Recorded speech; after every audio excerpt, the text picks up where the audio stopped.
داليا مصطفى ابو اولاد راجل محترم ومش عايزه اعمل حاجه عمري ما لجأت ليها. علقت الفنانة داليا مصطفى على حالة الجدل التي أثيرت بشأنها خلال الفترة الماضية وتفسير البعض للمنشورات التي تروج من خلالها لمسلسلها الجديد روج أسود بشكل خاطئ. ونشرت الفنانة داليا مصطفى فيديو لها على حسابها على انستجرام أنهت خلاله سيلا من الشائعات وقالت ده فيديو للتوضيح.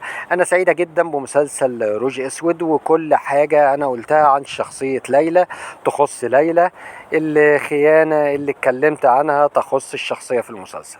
وأضافت سجلت مع منصة محترمة وبعض المنصات الأخرى وهم قطعوا الفيديو بحيث يقولوا إن داليا بتتكلم عن حياتها الشخصية وده مش صح.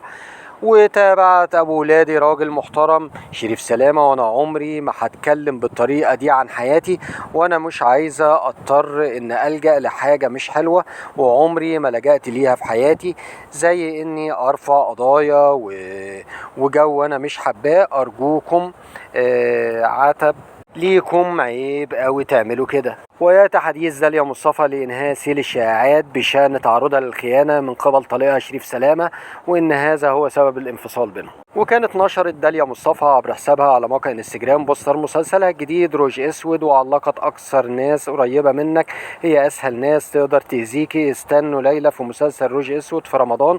وتشارك داليا مصطفى في موسم دراما رمضان 2026 باكثر من مسلسل مثل درش وروج اسود واسأل روحك.